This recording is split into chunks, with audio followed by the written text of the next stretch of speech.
please. I mean, all day, keeping up the energy. Come on. I can't. Greg, I'm sure we can find somebody in here that can just tutor you a bit so you can pass the test. Maybe one or two, right? So the day after I turned 18, I got on a Trailway bus, I kissed my folks goodbye, and I headed for the big bad apple because I wanted to be a rockette. That was actually my first line in my monologue when I played Val in chorus line. And it happened after this 6-minute rigorous dance number where we were sweating out of areas we didn't realize we could sweat from. Give me the ball, give me the ball, give me the ball, yeah. Give me the ball, give me the ball, give me the ball, yeah. I was always running around shouting, give me the ball, give me the ball, give me the ball, yeah. Did they do it? The lineup. We would end in the famous lineup, and I would only have the seconds of applause to catch my breath and act like nothing had happened and say those lines. So the day after I turned 18, I got on a Trailway bus, kissed my folks goodbye, and headed for the big bad apple because I wanted to be a rockette. The problem was that it wasn't just the 6 minutes of rigorous, crazy dancing. It was the fact that I was petrified of singing. And Val has a solo song. And it is the famous TNA song, properly known as Dance 10 Looks 3. Dance 10 looks 3, and I'm still on unemployment, dancing for my enjoyment. That ain't it, kid. That ain't it, kid. Dance 10 looks 3. It's like to die. Left the theater and called the doctor for my appointment to buy. So you know what comes next. And then she confidently struts in front of her line, delivering a few lines of dialogue. Like, hey, how you doing? Thanks for being here. And she turns to the audience and belts this high note without any support from the orchestra. Not even a plunk on the piano for a non-singer to let me know where I was going. And every night during rehearsal, I would stand in my line, be out of breath, strut confidently in front, but in my mind on loop was, you are not good enough. You can't do this. You are about to fail in front of your peers.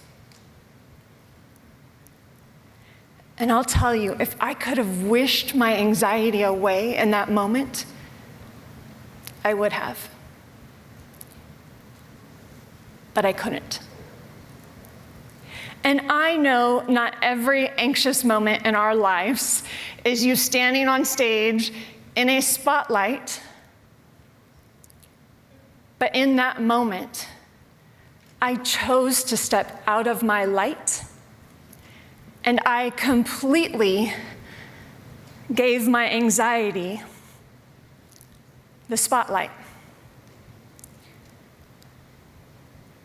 When we are in those moments in life, it is not always that we are on a stage, but sometimes it feels like we're on the stage. We're on the stage of social media, and we're claiming our expertise, and we hesitate. Because we say, who are we to claim ourselves as experts? Surely there's somebody more expert than I. Or we're going into a new stage in our business, and we're like, yeah, people advisory. But what if I give the wrong advice? And we continue to question ourselves. The first thing that we have to do in order to understand our anxiety is to do what they call body listening. And you all know that fight, flight, or freeze mode, right? Just give me some nods, all right. Fight is when you have all of that excess energy in your body. It is giving you everything it has so you can go into battle. That fight mode, where you're just sitting there, you are in that spiral of going, I can't do this, I can't do this. And it is looking for the escape route. And all of that negative talk is telling us we are not safe, get out of here.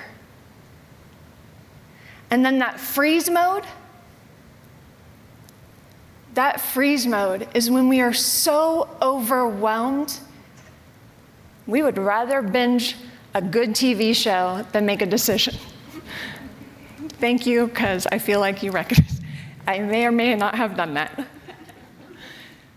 But when we can recognize that in our body, which one we are in, do I have that excess adrenaline right now? Am I looking for excuses? And am I telling myself the failure stories right now? Am I checking out? Then, once we identify it, that is our dimmer switch. Like a dimmer switch on low.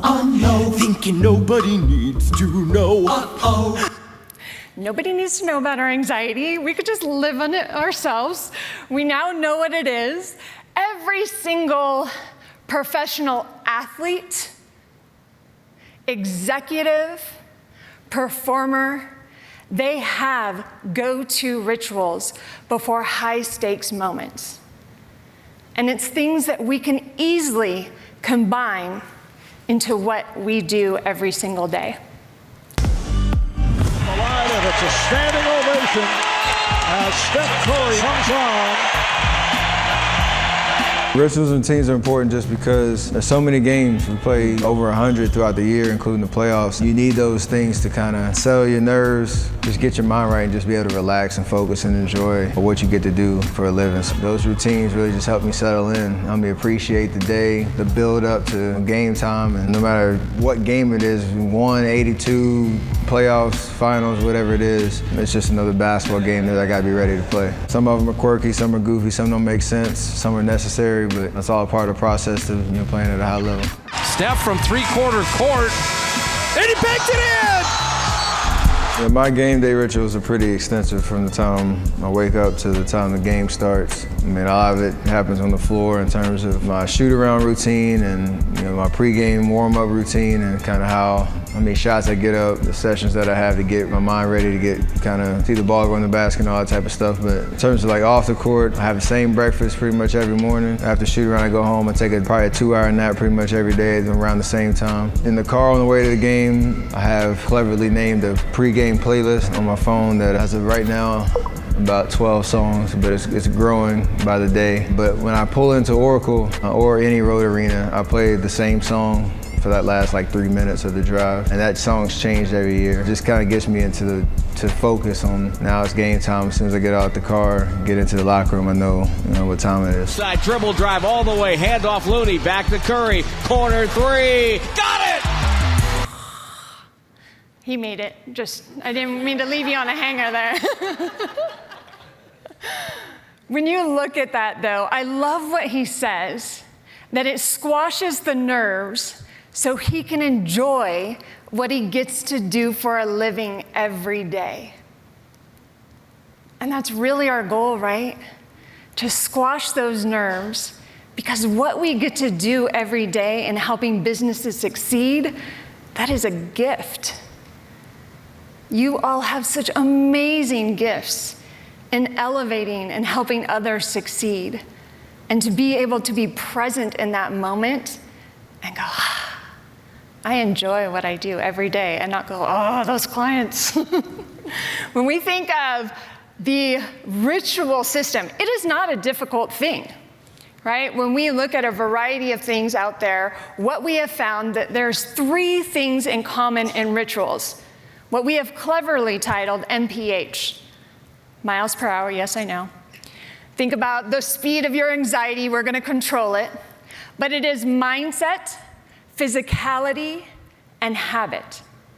And mindset is all around taking that fear and moving it into possibilities. I had a client, and she's been a speaker for 24 years, and she said, I am so incredibly nervous about this next presentation I'm gonna give. And she has given it multiple times, and she is an expert in her field in this. And I said, well, why are you nervous? She said, well, I'm not a CPA. I said, okay. And why else are you nervous? Well, I'm worried that a CPA is gonna come up after the class and call me out on my BS. I was like, all right. And I said, well, what's the best thing that could happen? And she said, after class, somebody can come up to me and say, that's exactly what I needed to hear today to help my client thank you. I said, good. So how many times has the first thing happened to you? She's like, never. I go, all right. And she knew the next question, but I still asked it. How many times has the second thing happened to you? She said, every single time. But she was choosing to live in that negative spiral, thinking of all the what ifs that were negative without equally thinking about all of the great things that could happen, all of the positive what ifs. So when we catch ourselves in that negative spiral, let's just remind ourselves that it can equally spiral in the right direction. And that's just us controlling the mindset. If that is difficult for you to do, then you can do mantras, meditation, listen to music. The fascinating thing about music, y'all, I just have to throw this in, you have mirror neurons in your brain that when you play a song or a rhythm for more than 10 minutes, it actually matches the rhythm of that song. So if you find that you have excess energy that you need to calm down, just listen to Krista Marina over here, who has wonderful music that can relax you. Or if you need that energy because you find that you're in that freeze mode, then find something to pump you up. But those type of things can easily start getting you into the right mindset so you can start thinking positively, because our brain is wired to prove us right. I'm on stage over there, or off stage over there. My hands are sweating, my heart is beating, I'm breathing shallow. I could think, I am so nervous to go on stage right now. And my body is like, yeah, you are. Your palms are sweating, your heart is beating fast, you're breathing shallow, yep. Or I could say, I am so excited to get to see all my friends and family and peers in this audience. And my mind goes, yeah, you are. Your palms are sweaty, you're so excited. Your heart is beating, you are so excited. Your breath is shallow. You're pretty darn excited. It's like, yeah, I am. When we think about physicality and the MPH, our body is our pump to move that nervous hamster wheel out of its cycle and to get it out of our system. We have to include something physical for ourselves every single day. And it doesn't have to be big. It doesn't have to be a 2-mile hike up the mountains here, or a 14er? Thank you. Local right here, 14er. Not something I'm gonna do. Please, if you don't know what that is, definitely ask about it. It doesn't have to be that extensive. It could be jumping jacks. It could be punch dancing to that song. It could be anything you want. Just do something that helps that nervous energy for a high-stakes moment out of your body. If you are about to have a difficult conversation with a client, please take a moment to breathe, visualize it going really well instead of the bad spiral, and just do something physical to help that excess energy move through you. And once you do that, you will be in a more calm state to be absolutely present and enjoying what you do. The way we create a habit out of all of this is to do it frequently. Your body will go into that fight, flight, or fight mode anytime it is something brand new to you because it doesn't recognize it yet. And so if you are creating this habit of having this mindset and this physicality, unless you do it on a regular basis, your body still is like, this is new, should I be afraid? And so the way we create a habit out of all of it is we make it super easy. You saw Steph Curry's rituals. I mean, who all wants a 2-hour nap in the middle of the day? Can I build that into my ritual? None of it was difficult. Breakfast, okay, check, we can all do that. A nap, okay, maybe 10 minutes, 15. Everything was easily accessible. And when we think about that, one of my clients, she goes, Misty, I found out what my physical thing was gonna be before every speech. And I go, oh my God, great, what is it? She goes, I'm gonna swim. And I was like, wow.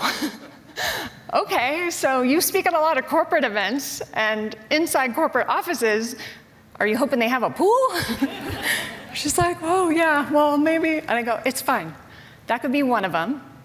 But pick another option that is accessible so you don't add another decision onto your plate. Because we all know decision fatigue, right? The more decisions we have on our plate on the day that we have a high stakes moment, the more overwhelmed we're going to be. So I said, pool is great for when you're at home because you have a pool there, and maybe you dance or jumping jack it out once you're in a place where you do not have a swimming pool to have access to. The fear is mostly the fear of failure for a lot of us. We're worried about failing our client. We're worried about failing our family by not being there as often as possible. We're worried about failing in front of our peers. But I love what Tim Ferriss says about failure. Failure is just us collecting data and insights to make better decisions next time. I'm going to say that again. It's not mine, Tim Ferriss. Failure is just us collecting data and insights so we can make a better decision next time. Doesn't that kind of just go, it's going to be okay? When we look at all of the ways that we can light switch our anxiety, it really was a false thought that I had when I was on stage. It's not that I had a lack of support at all. I had my peers rooting for me. I had the orchestra conductor saying, we got you, we'll follow you.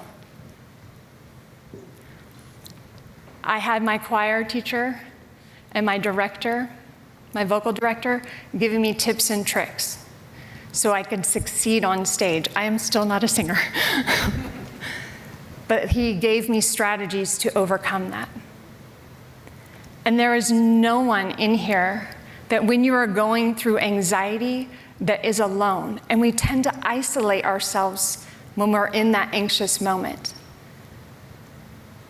But you have partners that are here to help you. You have peers. You have thought leaders. You have influencers. And of course, you have little old me. And I hope when it's your moment to step out of that line, that you confidently strut in front of your peers and you hit that business note that you were meant to hit, because you are all made for the spotlight and any stage that you want to be on.